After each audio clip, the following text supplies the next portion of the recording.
오늘 이야기할 건데요. 시장을 완전히 공포에 몰아넣었지만 사실 그 안에는 엄청난 기회가 숨어 있었던 바로 그 사건입니다. 한번 제대로 파헤쳐보죠. 바로 터보컨트라는 이름도 생소한 이 기술 하나 때문에 AI 산업 전체가 휘청이고 반도체 주가가 곤두박질 쳤던 날이 있었어요. 그때 시장 분위기가 딱 이랬습니다. 뭔가 쎄하다. 아니, AI 붐이 벌써 끝난 건가? 대체 터보 퀀트 쇼크가 뭐길래 시장이 이렇게까지 겁을 먹는 걸까요? 이 질문에 답하려면요, 그냥 막연한 공포감에 휩쓸릴 게 아니라 아주 강력한 분석 도구를 하나 써봐야 합니다. 그게 바로 BC 프레임워크라는 건데요. 이 렌즈를 딱 끼고 보면 지금의 이 혼란스러운 상황이 아주 명확하게 보이기 시작할 겁니다. 자, 경영학 교과서를 보면 이런 말이 나와요. 경쟁 우위라는 건 뭐냐? 간단해요. 우리 회사가 경쟁사보다 경제적 가치를 더 많이 만들어내면 그게 바로 경쟁 우위라는 겁니다. 여기서 말하는 경제적 가치, V는요, 고객이 느끼는 편익, B에서 우리가 물건 만드는 데 쓴 돈, 즉 원가 C를 뺀 값입니다. 정말 간단하죠? 근데 여기서 진짜 중요한 건 뭐냐면요. B가 무조건 높거나 C가 무조건 낮은 게 중요한 게 아니에요. 바로 그 둘 사이의 격차, 이 V를 얼마나 크게 만드느냐가 핵심이라는 겁니다.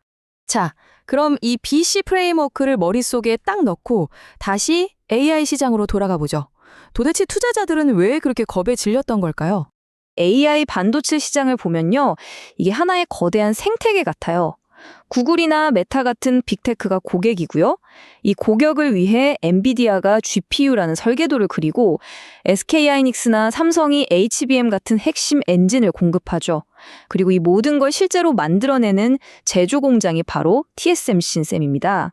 시장이 왜 공포에 떨었냐? 그 논리는 이랬어요. 터보컨트라는 게 나와서 AI 소프트웨어 효율이 엄청나게 좋아졌다는 거잖아요. 그럼 빅테크 입장에서는 똑같은 일을 하는데 예전보다 HBM, 즉 고성능 메모리가 덜 필요하게 되는 거죠. 그럼 메모리 칩 하나하나의 가치, 즉 고객이 느끼는 편익 B가 떨어지는 거 아니야? B가 떨어지면 당연히 경제적 가치 V도 쪼그라들 거고. 그럼 메모리 회사들 다 망하는 거 아니야? 바로 이 공포였던 겁니다. 근데 말이죠. 이게 정말 이야기의 전부일까요? 혹시 시장 전체가 아주 중요한, 더 큰 그림을 놓치고 있었던 건 아닐까요? 여기서 아주 기가 막힌 비유 하나가 등장하는데 이게 우리의 관점을 180도 바꿔놓습니다. 자, 이 복잡한 AI 시장 이야기를요, 아주 쉬운 소화 방앗간 이야기로 한번 풀어볼게요. 이게 정말 재밌습니다. 한번 상상해 보세요. HBM 메모리 칩이 방앗간을 돌리는 힘센 소라고 쳐보죠. 그리고 빅테크가 만든 소프트웨어는 방앗간 자체고요. 예전에는 밀가루 한 포대를 빻으려면 소 2마리가 필요했어요. 그런데 터보컨트라는 혁신적인 기호 시스템을 방앗간에 딱 장착했더니 이제는 소 1마리만으로도 똑같이 밀가루 한 포대를 빻을 수 있게 된 겁니다. 그러니까 딱 겉으로만 보면 어떻게 되나요? 밀가루 한 포대 빻는데 필요한 소가 절반으로 줄었네? 소의 힘, 즉 메모리에 대한 수요가 그냥 반토막 나버린 것처럼 보이는 거죠. 바로 이 지점에서 시장이 공포에 질렸던 겁니다.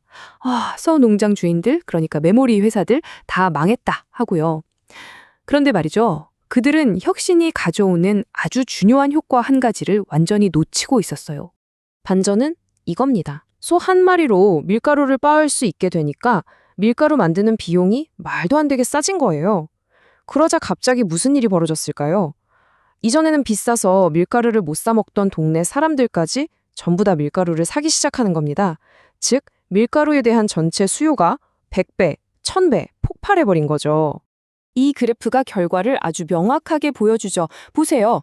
AI 작업 하나당 필요한 메모리 양은 줄었어요. 맞아요. 하지만 전체 시장에서 필요로 하는 메모리 수요는 비교도 안 될 만큼 거대하게 성장하는 겁니다.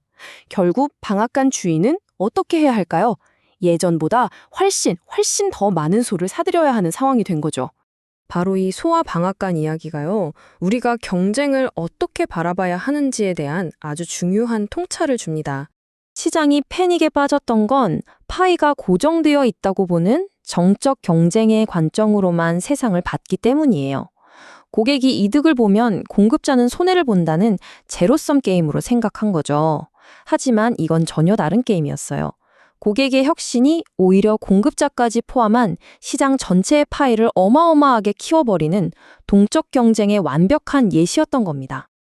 여기 이 문장이 핵심을 짚어주네요.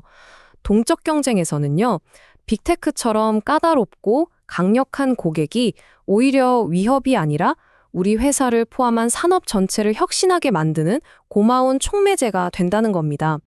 자, 그럼 이 터보 퀀트 슈크를 통해 우리가 마음에 새겨야 할 마지막 교훈은 뭘까요? 진정한 승자는요, 이미 정해진 파이를 가지고 누가 더 많이 먹을까 싸우는 사람이 아니에요. 생태계의 누군가가 일으킨 혁신을 통해 이 파이 자체를 모두를 위해 키우는 방법을 이해하는 사람, 바로 그 사람이 진정한 승자라는 겁니다. 이 BC 프레임워크와 동적 경쟁에 대한 이야기는요, 단지 반도체 시장에만 해당되는 게 아닙니다. 지금 여러분이 일하고 계신 바로 그 산업을 한번 생각해 보세요. 과연 당신의 산업을 뒤흔들 다음 터보 퀀트는 누가 될까요? 어쩌면 그 혁신은 당신의 경쟁사가 아니라 바로 당신의 가장 까다로운 고객에게서 시작될지도 모릅니다.